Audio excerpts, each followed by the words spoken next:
I guess I'll start with a little introduction for you. Henry Hanson, thank you for talking with me. I'm really excited. If you remember, I showed your movie Dog Movie about a year ago, and we did a Zoom Q&A over that. And I don't know how much you could tell, but the technical side of that I hadn't figured out whatsoever, and it was such a mess. But I hope that was a good time for you at least. Oh yeah, no, I remember that. Slight correction. It was on Instagram Live, That is true. um, which was notable because it remains the only Instagram powered Q&A I've done. But I appreciated it. It was funny and cool. Yeah, I that was one of the first screenings I had hosted, and I was like, oh yeah, we can do a live Q&A. I love it when screenings have that. And then kind of day of, I was like, how am I going to do that? So it worked out pretty well. I think I may have told you, but we were holding up the microphone to the phone because we couldn't get any of the audio connected to the speakers. So this is slightly more professional. Um, but just a little intro for those who aren't familiar with Henry and his work. Along with directing the recent Puppygirl and the movie we just discussed, Dog Movie, you have those two features out. You've also directed shorts Bros Before and Happy Birthday, Happy American, along with having a long history of being a film programmer as well. Some of your anthologies, I screened your anthology Cyber Slime as well, which was so much fun. But Free Your Dick, Cyber Grime, Disorderly Conduct, all things that you have programmed, have hosted things at various different theaters, mostly in Chicago, if I'm correct, like Leather Archive, Facets, and Music Box. Um, so not just a filmmaker, someone who's you've had your hands in the medium for a long time doing all different sides of the production, and that's really inspiring to me. So to get a little bit of kind of that history before we talk about Puppy Girl specifically, I know we talked about this a little bit in the last Q&A, but your programming and your filmmaking, when did they start overlapping, and did you start programming to become a filmmaker or vice versa? No, I started programming because I didn't get into any film festivals. Mm, So it was mhm, a completely self-serving endeavor. Um, I yeah, when I first made Bros Before I mean, it got into a couple of film festivals, but like it wasn't really like embraced in the way I had hoped it would. And then I also didn't get into any in Chicago specifically. And mhm, I was like, well, I really want to have a good like hometown premiere. And so honestly, it was also just luck, and this really cool opportunity fell into my lap where Facets had like a grant program where let they were like trying to build back up their audience after COVID and specifically mm, get younger people in. So they let like a young filmmaker have like a night to do whatever they wanted, and I was selected for this. And so then I was like, oh, perfect. This is where I'll do my like um my like premiere for my film. And when it did get into film festivals, it was always like in the LGBT film festivals, and then they would have like it would be like, here's the lesbian shorts, here's the gay shorts, here's the trans shorts, and all of the mhm. trans shorts blocks that it was in were like really, I was like, there's nothing like creatively or aesthetically like there's no reason for any of these films to be put together, and they don't like go well together. Mm, um and like I just found that kind of like insulting, like, and I'm like, yeah. ugh, there's no like eye for like the craftsmanship. And also, I mean, I didn't like a lot of the films because a lot of them were kind of like trauma porn, Mm, and or like inspo porn, which is almost as bad. yeah. Yeah. And then I was like, well, I really want this to be next to films that like I feel like have something to say alongside the film. So I programmed other shorts that I felt like were you know, contemporary versions or like contemporary films that felt in the lineage of like underground queer cinema.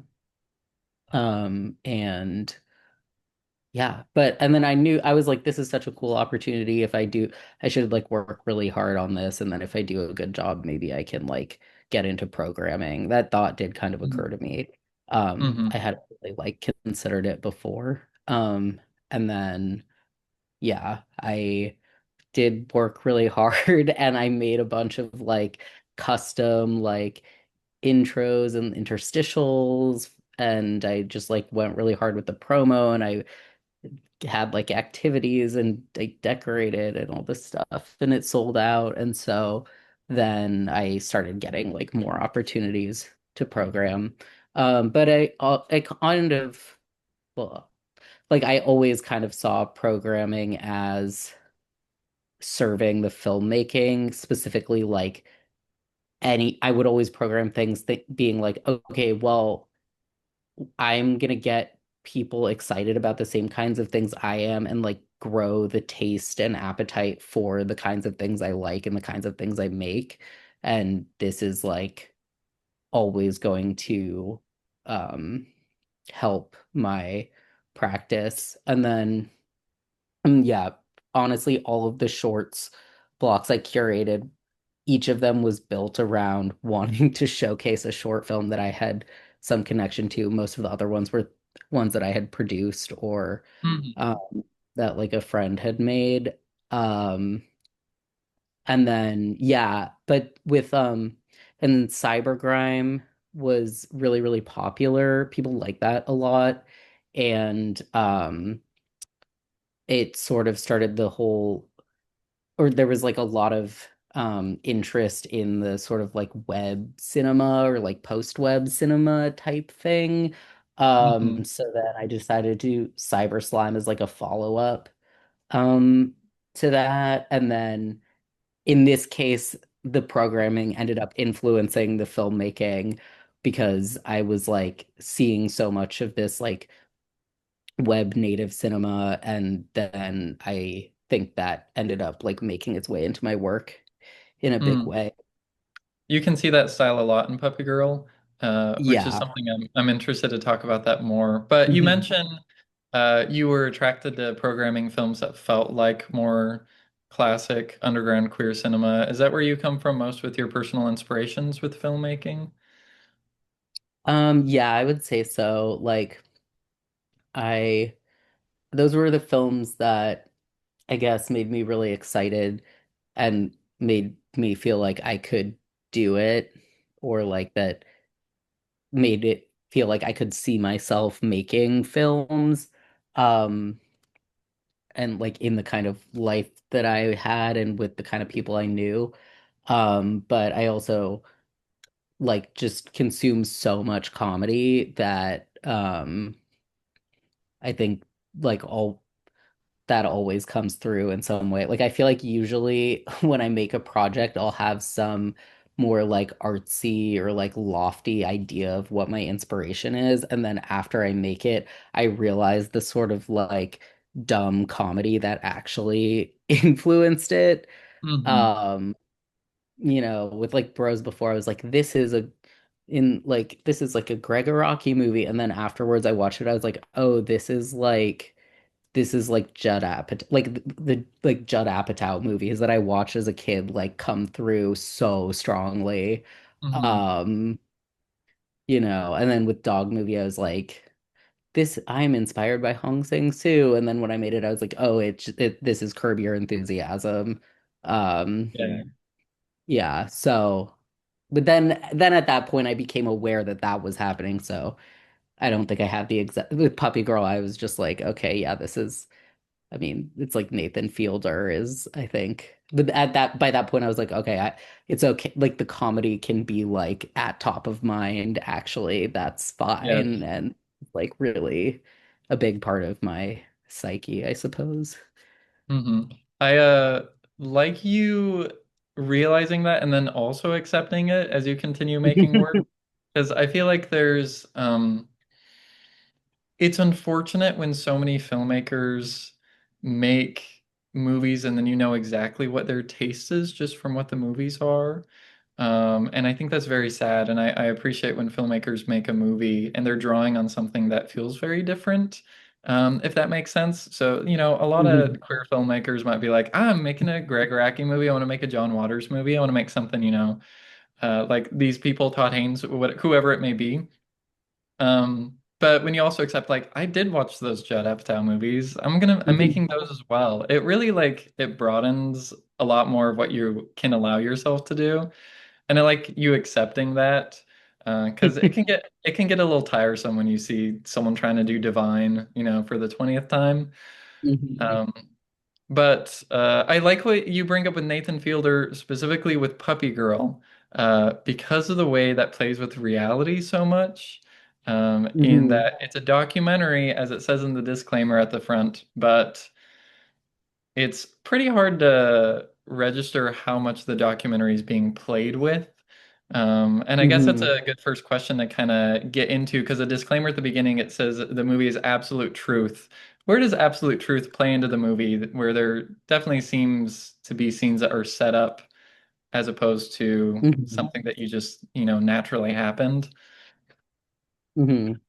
Well, I think, the movie is when Milo and I were making it, we were like the thing it's most about, or like the biggest joke of the movie is documentary ethics. Mm, And it's sort of about that. I mean, it's also about like sexuality and identity and friendship and but hmm. like you know, it's a lot about documentary ethics. And I think I genuinely believe it is has a similar amount of truth and artifice as any documentary you will see. It's just that it really highlights it, like insists on itself being um playing with that in a different way. And, I think where most documentaries try to hide the things they do that to the behind the scenes to get the results they want and always want to make the documentarian appear ethical. This we almost had the opposite approach where um the you know the other thing I say is like I feel fine about everything I did to make the movie happen. I stand by Hmm. the way that I did things and what happened behind the scenes to get the picture that you see on the screen. Um, there were certainly times where what I was doing behind the scenes was more ethical than it appears on screen. And it like I secretly or like I did things behind the scenes to make it seem like I was being more fucked up than I was. Yeah, Um, the opening scene is a perfect example of that. yeah, I mean, it's, who knows? I mean, a lot of people are really put off by that scene. If you know anything about filmmaking, I think, her audio is very crisp. Yeah. Um, that's all I'll say. But yeah, what I say is I'm like, I feel fine about what I did to make this happen. If you're uncomfortable or if it's starting to make you question that, I want you to take that to thinking about documentaries in general and like other documentaries. Yeah, it's something that I think the best documentarians interrogate a lot of, like, just Mm. because something was, for lack of a better term, staged doesn't mean that it isn't any less true or represent what's happening with these people. Mm. And I think that is something, for example, the scene where you tell Milo, oh, can you say that again, but go over here and I can cut it in. It's like you're saying it, um, is so funny to me. And that's a point where it clicked with the movie where I was like, oh, okay. I think this movie's doing more than it's letting on. It also allows you space. I love the first interview sit down section. Right next to Milo, there's the Paw Patrol cups with the dogs facing the camera. I don't know if that was placed there specifically. Yeah, that was intentional. But right next to like the Hitchcock Truffaut book and like that poetry book that's there. And I love that point where like, oh, everyone thinks I'm a puppy girl. And even knowing into the movie what is going to happen, I guess I expected it, but it's one of those like I see this girl and I already imagined that, and the Paw Patrol cup is there. It seems like an obvious assumption. Um, you joke about like in the titles, for example, I think is it Jesse, their name? Hmm. Is Hmm. unwilling documentary participant. Is that an example of one of the things you did that seemed less ethical than what actually happened behind scenes? Yeah. I mean, yeah. Like that one was sort of a joke. Like, of course, I mean, but it's true. Like Jesse, or like it's true in the sense that it's not that it was a surprise that we were gonna be there that day, but also, but like as you can see in, I mean, I really like that scene because Hmm. if you watch Dog Movie first, you see like Jesse and Milo, their characters like relationship, and then the like how similar it is in real life, or like in when their characters are themselves, and that is what they're like in real life. And they do like bicker a lot and sort of always get under each other's skin. And so, Jesse was probably didn't really want to be in the movie and thought that it was stupid and was like, Hmm. this is a dumb project and I like think it's annoying, and then got roped into being in it. Um, yeah. Hmm. I to compare it with Dog Movie, like the relationship, it's really funny when I watched Puppy Girl because I was like, oh, that's how they are, I guess. Hmm. And the relationship in Dog Movie, it's I think I've heard you describe it as this. So if you disagree, if I'm making this up, Hmm. I've heard you describe it as it's like annoying tender queers. And Hmm. so it's a very I've seen Dog Movie a few times with a crowd of people now, and it really gets on your nerves, a lot of the things that happens and how no one can communicate with Hmm. each other very well. And it's easier to watch because it's hidden behind fiction, but Puppy Girls is presented as a documentary, so it becomes even more difficult, especially when you Hmm. aren't sure, do these people hate talking to each other? Is this kind of a part of the gimmick that's being played out? And there's a lot of points like the dog training scene is really uncomfortable. The conversation with Jesse, of course. The Sluts Book Club just has all those awkward pauses. And they're like, oh, I didn't read the book, but the cover looks hot. Um, so that awkwardness, it seems like a lot of that is pushed in your work, that social awkwardness. Is that just where you draw a lot of comedy from? Is that kind of social uncomfortability? Yeah, I guess so. I never like, I mean, basically I just try to be funny. Um and that's like the only thing that I try to do, I guess. Um because I just figure like if that's my guiding light, then if it's something that like genuinely makes me laugh, then that means there's like something there, and whatever like else I have to say or that the work is saying is gonna come through, and I can't possibly know what it is that I'm trying to say or whatever. Mhm. All like, but I know what's funny, and then once I make everything funny and like feel like it works together, then there will be some cohesion, and then other people will watch it and interpret it and tell me what the fuck I was doing there. Hmm. So, yeah, I guess I just find so yeah, I had never really thought of it exactly as like I'm trying to create social awkwardness, but Hmm. that is really, I mean, I don't know. Yeah, that's definitely funny to me. And Yeah, uh yeah. yeah. I'm curious though, with that being such a main part in these movies, have you had people that tell you, I just can't watch it, it makes me too uncomfortable? Yeah. Yeah, I Okay. have.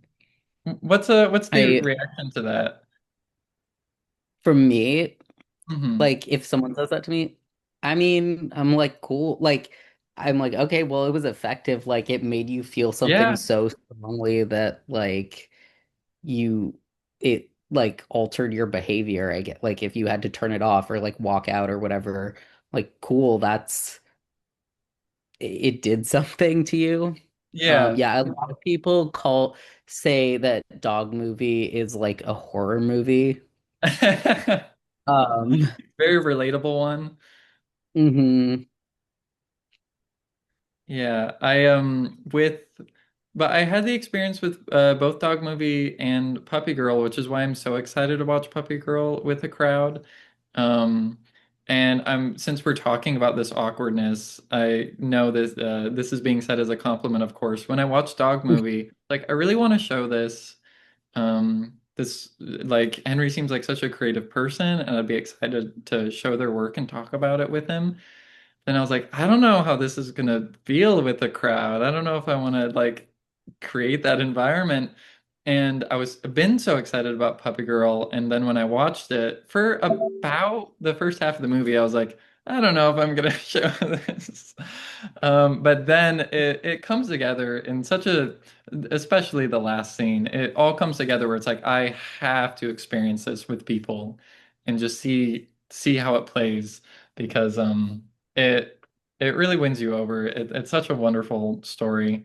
Um, the next part of the movie after like the conversation with Jesse is at the Leather Archives, or that happens a little later. And I know you've hosted some events there, and you go there to look at the pup exhibit. What's your relationship with the Leather Archives, and was that something where you had permission to film there, or you just kind of showed up with cameras? Yeah, the Leather Archives is so wonderful. Mm. There's not a lot of places like that just in the world. Like, Mm. Yeah. uh, it's this amazing mix of like this place that is a real institution that has, a building and all of these archives and resources. Obviously, it's very under-resourced, but they have staff and Hmm. people working like the kind of history of like such a marginal group of people that you typically would only find in like, you know, less like tradition, like in sort of like a non-institution, it's like in the Watermelon Woman, like the Clit archives or whatever. It's Yeah. like, Hmm. where it's like, there's like a box of shit in like a back room somewhere. Like that is actually like many queer, especially like any like subculture of queer, like kink or whatever, like Hmm. archives are just that. And so but the institution is not, it doesn't like feel, it's not like exclusionary the way like, or like it doesn't feel like things are on a pedestal, like it's really easy to like curate something or do something there. So we actually didn't have permission, or we just like showed up with the camera and started filming. And then the guy who runs it, Gary, is so sweet. He saw that we were filming something there and then like held back a tour group so that we could finish, Hmm. and was like, at a certain point was like, hey, so sorry to bother you. How much longer do you think you'll need? Because I really want to show this room to like a tour I'm giving right now. And we were like, oh my God, sorry. Like it was just like so nice. I was like, that's so different from how like most institutions would treat Oh people yeah. like film Uh, shit there. Um, but yeah, it's really cool. I program stuff there through my friend John, who runs the Fetish Film Forum and has always invited me to do like a guest curator slot there. And yeah, they're just really easy to work with and super nice. It's undergoing renovations right now, so they'll be closed for like a year, but I'm really mm, excited. Like it's really great. They were able to raise a bunch of money to make a lot of needed repairs and make it more accessible. So, yeah, really, really great place. yeah, that's definitely a place I would want to stop at if I'm ever visiting in the area. And I appreciate how frank the movie's discussion is just with pop culture in general and with a lot of kink stuff from a way of there's a legitimate curiosity and not the memification of like, oh, like puppy girls online. And Hmm. I appreciate that you take a moment, even though it's not a historical documentary by any means, you take a moment to to recognize the culture and the history. And I think that gives a movie a lot more, even though as the critique says at the end of the movie, there's no actual puppy girls in the movie. That that moment gives a little bit more like legitimacy to the story and the perspective. And so that's one of my favorites. The person opposite Milo is named Lou, is that correct? Hmm. Yeah. Um, and that's a character we see after the time jump, once the editing is done at the very end, has transitioned. Hmm. Did you know about Lou's like situation in that, and did you involve them for to kind of show that, or was that kind of a surprise? No, I mean I knew that uh yeah. Lou is my girlfriend in real life. Okay, Um yeah, and so well we weren't dating at the time that we filmed Puppy Girl, but we were close friends and hanging out a lot. And Milo kept being like, you should transition, you should transit. Like that wasn't like the oh no, maybe that was the first time that she like said it to her, but she kept being like, "Oh my God, what an egg," whatever. And then, Mm. um, We all needed someone like, like that.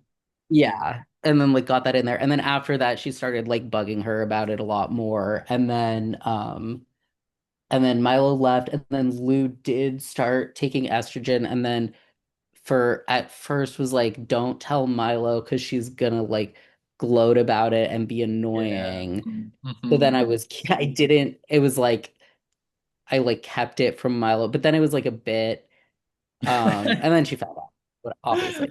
But yeah, no, we were like, I really wanted to, before we had the idea to film the last scene, the whole reason we had the like thing at the that like the false end that's like, this is what happened to this person, this is what happened to this Yeah. person, Mm-hmm. was because we just wanted to say like Lou transitioned. Mm-hmm. And be like, see, it did happen. And then we were like, oh, this is even better. We're filming this now. And then we were like, it's better to just show her having transitioned and not like say it and then you see her. I think it's like cooler, but yeah. It's cool because it's a very natural way to see someone's like process with that, which, as you say, a lot of independent trans film kind of comes from the Azine you made, I think says it perfectly about the tropes about trans characters, or you know, they're all the annoying old ones and we need accurate ones. And it's fun to see in a documentary that wasn't supposed to be about this at all. We just see like, oh, hey, this is a, you know, someone who needed to Mhm. transition, and then we see we did, and it's in some ways a great punchline moment where you see the people and you're like, who's oh, that's Lou. And Yeah. it's great. It worked for me. I was clapping.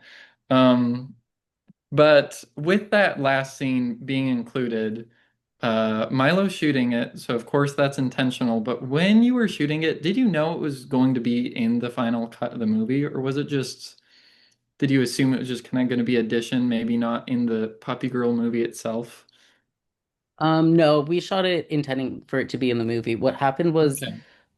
but it wasn't originally, we didn't like that wasn't part of the original plan. We were just like, so we thought we had finished it, and we had like a work weekend in New York with the like composer and animator, Mm-hmm. and we just like at the end of it we were like, okay, let's show the most recent cut to like some of our friends and get feedback on it as like a way to close out the weekend.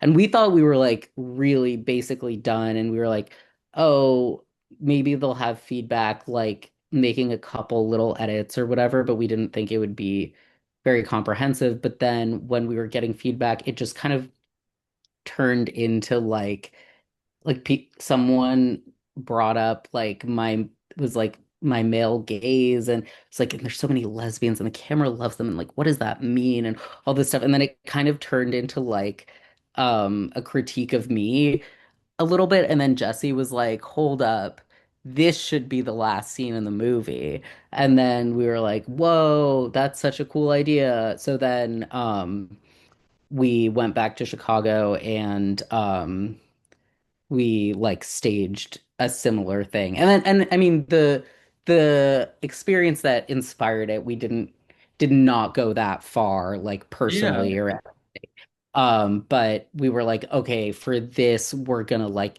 get into it and like not hold back, whatever. And even like when we were like getting, there was like a week between the period when we decided to do it and like the shoot happened, and we kept like almost getting into like conversations about some of that stuff, and we're like, stop, like save like it nope. for the, yeah. And so like that really was the first time we had talked about that. So yeah, and then you get the point where someone says like, but we were told at the beginning to like aim our critiques at Henry, you know. Mhm. So I did give some direction at the beginning Mhm. of it. Um, obviously, yeah. Yeah, it's for me personally, that makes the movie, that scene, and it made me want to rewatch it immediately, which I did rewatch it, Mhm. and because it's so affecting, and see your reaction to everything, and kind of admitting to yourself like, yeah, that all these things that are being said. And it feels redundant to bring up any of those questions because they're just answered so perfectly in the movie, and how you react to them, and the way they're brought up. But yeah, I guess with Milo filming it, what was the choice in having, because having Milo a part of the discussion, which I guess she is in some way, but having her film it instead of a third party or just a stationary camera, where did that choice come in? That's a good question. I think it just seemed like obvious to both of us. I don't Mm, know if we even like considered something else. Like the only thing we considered was like also having a second camera, which in some ways I kind of wish we did, but I just didn't like get it together to like hire a second camera yeah. person, to be honest. Um, yeah.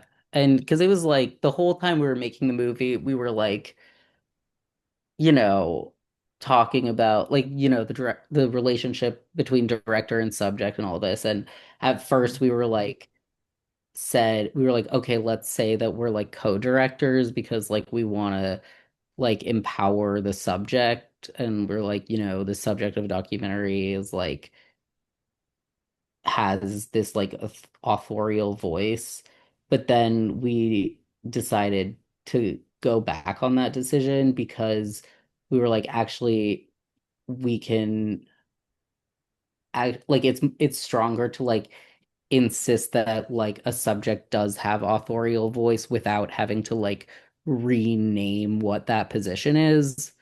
Mm, Um, and then also it was like making me worse at doing my job to because it was like when I was behind the camera, I was like overthinking decisions that needed to be made quickly and strongly because I wanted Mila. I was like, "Oh, should I do this?" And then she's mm. like, "Well, I don't know. I don't see the frame." You know what I mean? And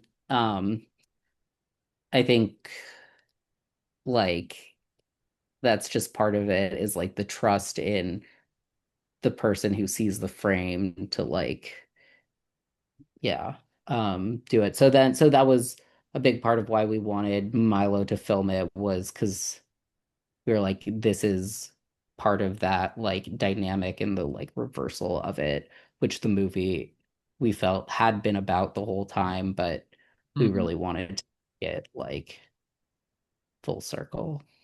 Yeah, it's again the reason why it makes you want to watch it again is because that's when I realized that's what the movie had been about. Because it becomes Hmm. very literal and it's presented kind of cheeky. Like the text comes up and says role reversal. Um, Yeah. but it's which again that kind of like the cheeky text on screen as it's said in the movie, it's just deflecting from something authentic, which is so much of what the movie does. So it's a wonderful, I love learning that it is staged, or that you had that discussion and it inspired you to set it up again. And it doesn't take any of the effect of it because it's still so intense and such a beautiful thing to And I watch. mean, it was genuine. Like, again, that really everything that was said there was said for the first time in Yeah. that Mhm. context. But you had And that experience and you're like, let's set it up again. yeah, yeah. Mhm. With you talked about Cyber Slime and that post-web cinema being an inspiration for the editing. When did that come to your mind when making Puppygirl? Right away, did you know you wanted to involve the animations and the random cuts to movies and the text on screen, or was that just something in editing that came up? Yeah, I kind of developed it as that those things as I was making it. Like I knew that it would be a little more sort of like collage-like, I guess, and that obviously I was like, well, this is like more internet-y in some or like, because of the subject matter than dog movie, but yeah, it wasn't until I was really like in the edit that I started figuring out what the actual style of the edit was going to be. And Milo was the one who insisted on the Lady and the Tramp and the hentai clips. And she sourced all of the hentai for me and, pardon me, gave me a folder called hentai. Um, yeah, Research. yeah, exactly. Yeah, it was because I think the thing with that is like with Lady and I was trying to like, the furries like we were just trying to like contextualize it more than just being like, isn't this some weird thing that like the kids these days? And it's like, no, I mean like, you know, anthropomorphized animals have been a storytelling convention since like we've known of human stories. Mm. And we all grew up watching like anthropomorphized animal cartoons. They like far predate, even the original like dog kink stuff. So yeah, we were just trying to be like, this comes from somewhere. And that was also with the like why I wanted to have covers of like popular songs about dogs and not like it was really important to me that they be like existing popular songs and not just like there were obviously some like small like contemporary songs, but I Mm. wanted them to be like like dogs have been like this is like an existing like metaphor and like some like metaphor series of metaphors, I guess, that people use specifically in context when discussing like relationships or romance or sex. And um yeah, okay, I kind of lost it. What was the question? I totally lost the You took it plot. exactly. I loved hearing all those things. It was just the idea of that editing. When did you start putting it Oh in? Just yeah. the idea of it being online. But it's directly linked with like you want to put it in its Hmm. place, time, and its culture, and I love seeing that. Yeah. The Freak on a Leash cover, I didn't shamefully I didn't recognize what song it was until she said "feeling like a freak on the leash," and I was like, oh my. Yeah. I'm Because it so hits glad. where Yeah, no, like, that was oh yeah, it hits like, okay, this is like a kind of a serious moment. Montage is kind of yeah. serious. Then you're like, oh, it's still a joke, but it's emotional. Um, Yeah. you mentioned meeting with an animator. So did you make any of like the animations on screen, or is that all with someone else? Like the Um, sex and dog graph and the little kind of clips that come up? yeah, the like graph was made by my friend Eyes, who's was the animator, and They also made all the like animations during the talking head scene when it's like the like Yeah. full stuff. And then the a lot of some it was like found footage and some stuff that I had shot of my parents' dog Louie Hmm. and various like dog videos that I found online or that I had on my phone. And then some of them I sometimes I put like effects on them or whatever. Yeah. And then I had there's two additional editing credits for some people who helped me. So Anais from Alterotics edits all of the Mm. Alterotics videos, and she has a really awesome, like distinctive style. And so I asked, she helped me with the like porn montage because I wanted it to be like more like in their style. Hmm. Um, and sometimes we will screen one of their shorts to like open for Puppy Girl, Is it and the that's always rat one? yeah. Okay, because I got that when I got the link for Puppy Girl and I watched it and Oh, it nice. did seem really similar, so I was wondering if that was involved. Very cool. Yeah, yeah. So, yeah, and I think that it's like a great opener and then when you get you're like, "Oh, I know them," you know. Yeah. Um so that and then so she helped me and that was really great. And then I just felt like it needed a little extra sauce in some parts and then I got my friend David Leo to help me he's a filmmaker who he's like a decade younger than me, so he's really got the Zoomer juice. So I was like, can you punch up some of these like montages? Um, so he worked on the when we like go to PetSmart Hmm.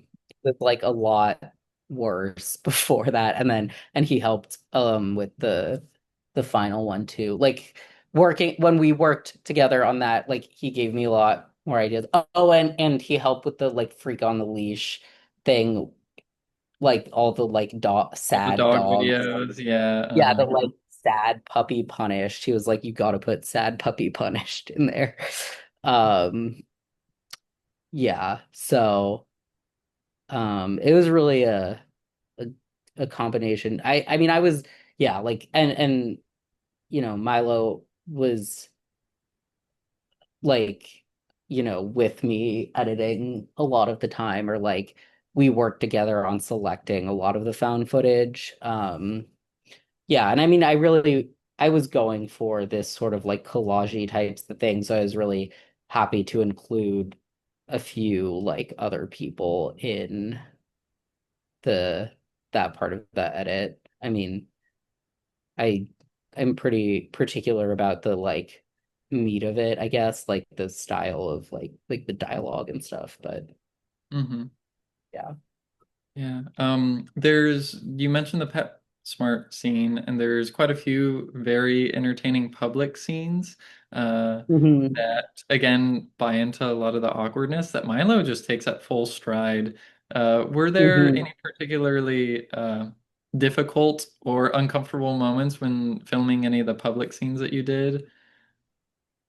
I mean, the I think we tried to put the things that were most All the worst uncomfortable parts. Yeah. weird on screen. There is actually one thing though, is that we lost a scene. I don't Okay. know what happened, but I just like fucked up the data somehow. But we filmed another scene in PetSmart where that was supposed to be like at the end where Milo goes and returns everything. And there was a different employee there at the time, and she did the same shtick, kind of like purposefully like saying like this was for pup play, and the guy was like, "Oh yeah, yeah, yeah, you can make a lot of money with that on OnlyFans," and like it was so great. I'm so upset that we lost that, but Well, um, its memory lives on. exactly.